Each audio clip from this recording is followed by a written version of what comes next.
Bon, j'ai participé à Clim d'abord parce que c'était une expérience et ça faisait un peu nouveau.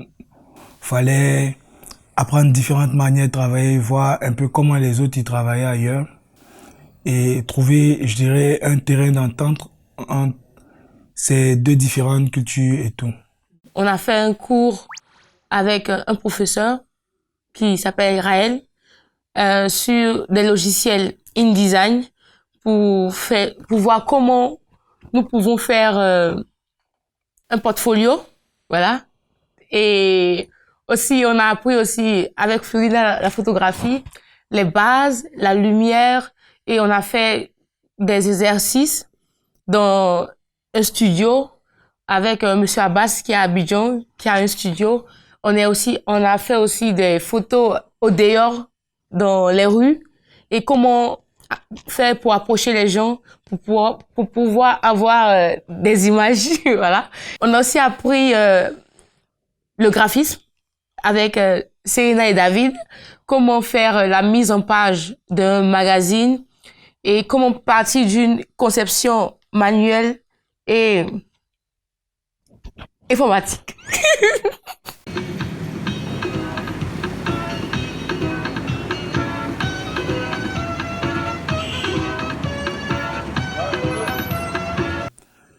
Ce que j'ai fait, j'ai d'abord eu une idée. Il fallait d'abord avoir une idée. Ensuite, l'idée, fallait préparer le shoot pour être à l'heure et précis dans ce qu'on faisait. Après avoir préparé le shoot, fallait faire des photos, trouver le bon éclairage.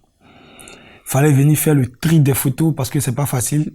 Beaucoup de photos, on aime tous les photos et toutes les photos qu'on fait, on les aime. Fallait faire ça. Fallait trouver le bon ordre pour les photos. Fallait ensuite rédiger le texte avec le journaliste pour éviter qu'il y ait des fautes ou des confusions au niveau du parler et que des gens ne comprennent pas trop ce que tu veux dire. Et il fallait faire des scans. Et tout ça, tu vois. Il fallait structurer tout ça pour pouvoir avoir ce résultat, moi, je pense.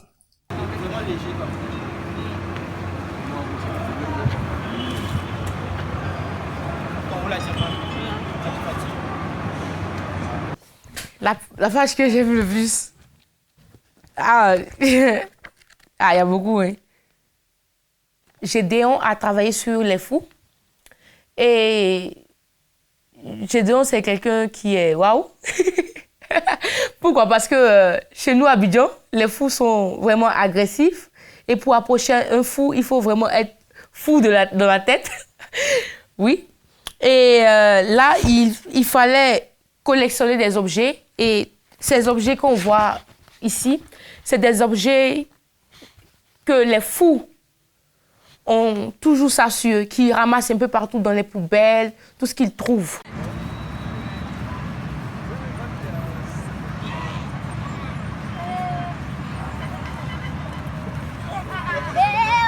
L'histoire de My Hood, c'était d'archiver un peu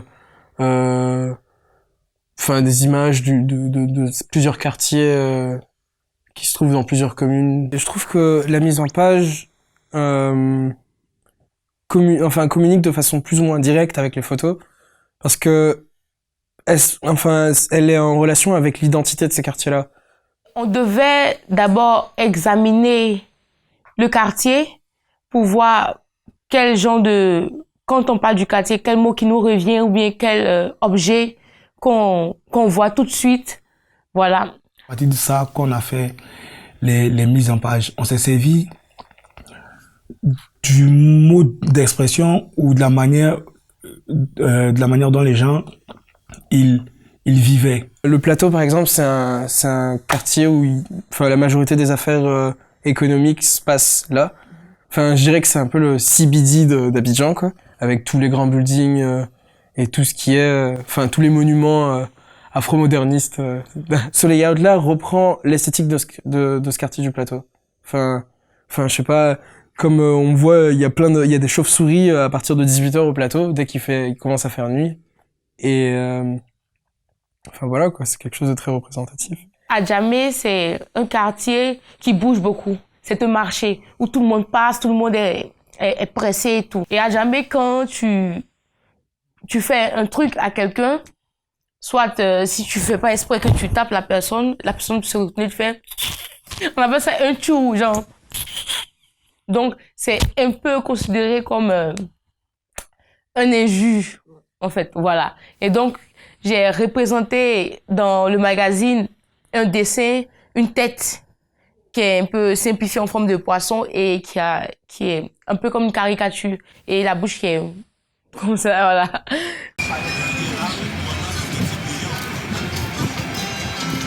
Ça donne un genre futuriste robot, un homme genre qui est, bon, à moitié homme, à moitié robot. Voilà. Et je pense que c'est beaucoup contemporain. Mais à tout de suite, quand tu regardes, tu dis, mais ça donne un futur à Abidjan.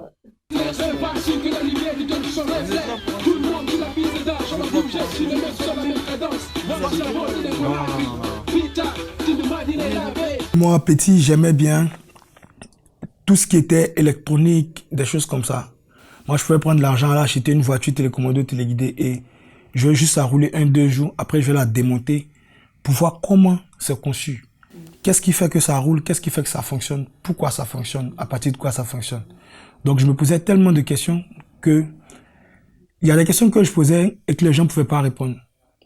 Et quand j'ai connu au fait Internet, il fallait juste être assis sur Google et puis demander tout ce que je voulais et j'avais les informations. Moi, je pense que le numérique, c'est toujours bon parce que moi, ça m'a permis aussi de m'orienter dans cette branche-là du numérique, c'est-à-dire dans la communication et le design. Et tu as aussi les affiches que tu vois dans la rue, tu as les publicités que tu vois à la télévision, on te montre des trucs. Tout ça, ça t'influence même dans ton travail. Ouais. Tu vois. Et à toi de trouver le juste milieu entre ta culture et ce qui vient de l'extérieur. Parce qu'il faut quand même pas faire abstraction ou se priver d'apprendre des autres. Ou faut pas imposer seulement sa culture soi-même. Il faut quand même faire du métissage. Et tant qu'il y aura du métissage, tout le monde pourra consommer ce que tu vas créer parce que il y aura un peu de tout le monde dans ce que tu fais. Tu vois, c'est un peu ça.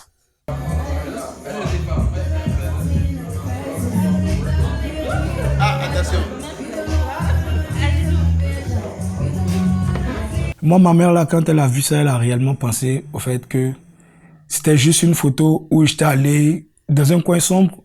J'avais pris un bouclier et une lance, tu vois, pour pouvoir faire. C'est nouveau pour elle. Parce que à l'époque, là, moi, je pense qu'ils n'avaient pas accès à Internet. Non, ça, je pense pas. C'est des montages numériques, des trompe-œil. Parce que il y a des personnes qui pensent que réellement, j'étais vraiment habillé comme ça. Tu vois, pourtant, j'étais pas habillé comme ça. Donc, c'est, on peut dire quelque part du trompe-œil aussi, si tu veux. Voilà.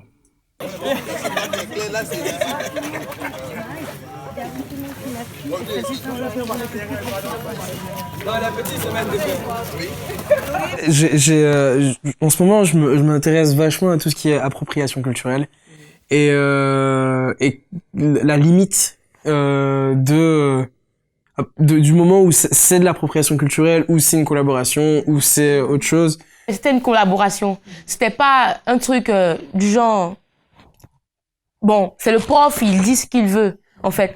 Les professeurs nous ont laissé ce qui était à l'intérieur de nous faire sortir. C'était pas eux, en fait, qui ont fait le magazine, c'est nous. C'est nous qui avons beaucoup liberté. C'était la liberté. C'est justement ça qui fait que c'est une collaboration, parce que enfin, on arrive à voir du coup des choses comme qui sont inspirées de flyers techno des années 90, mais en même temps des trucs de Foudou Banane. Enfin, tu vois, c'est pour ça que je dis que c'est vraiment pile poil, sans plus ni moins, parce que je pense que si ça aurait été plus, ça aurait été vite chiant Et si ça aurait été moi, ben ça aurait été juste ivoirien et enfin là je trouve qu'il y a vraiment un mix enfin qui est assez équilibré, je trouve. Enfin je trouve que c'est assez chouette quoi.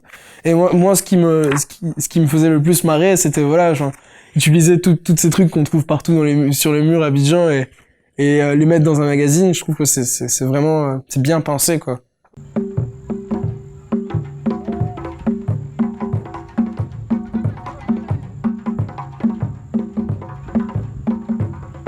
Je pense clairement qu'en Europe, on a beaucoup plus d'opportunités de faire des choses. Beaucoup plus d'opportunités. Tellement de galeries qui ont besoin de jeunes, tellement au fait, c'est saturé, au fait. Et c'est quelque chose qu'il n'y a pas vraiment, je dirais pas en Afrique parce que je suis pas encore allé partout en Afrique, mais à Abidjan. Parce que j'ai l'impression que, ouais, enfin, en tant que jeune créatif, Abidjan, c'est beaucoup plus de galère qu'en Europe. C'est un peu plus de galère, mais après, moi, je pense clairement que je vais retourner, d'ici les 2 ou 3 années qui suivent, m'installer là-bas, parce que je pense clairement que j'ai beaucoup plus de choses à apprendre.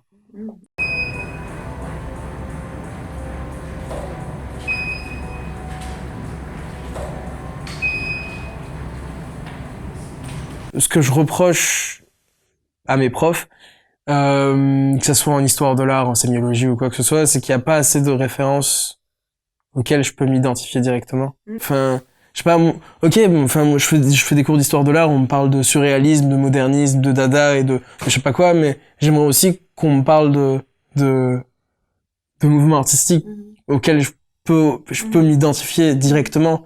Je pense qu'il y a quand même un grand manque de prise de conscience qu'on ait une culture artistique très grande et qui ne s'arrête juste pas à tout ce qui est masque primitif et art premier quoi. Mais il y a des jeunes comme Théophanie et Peintre au Bout Peintre au Bout qui est dans le magazine, qui aussi ont des sortes de mouvements artistiques, qui sont clairement des mouvements artistiques qui se développent, et je trouve que c'est ça qui est intéressant, que nous-mêmes, en tant que jeunes, on puisse se donner les moyens d'atteindre. Ah, ça va. Ah, ça va.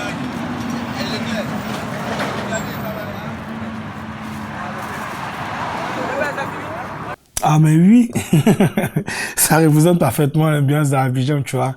Parce que tu as des œuvres d'artistes ivoiriens, tu as le travail de photographes ivoiriens, tu as le travail de stylistes ivoiriens, tu vois.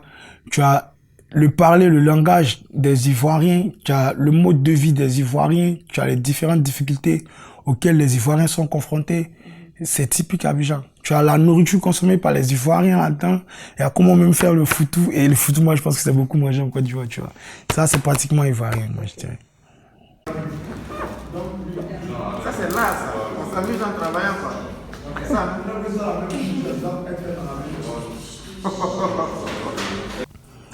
Ene owe didi kapae, owe didi kapae. Ene dubila mna plié sobre okuru, owe didi kapa gwe. Gapa gwe, gapa o, yeah. Gapa o, wai o, wai. Didi Kapa, woule, Didi Kapa, gwe. Parce qu'au final, le max, c'était trop chaud, quoi, tu vois.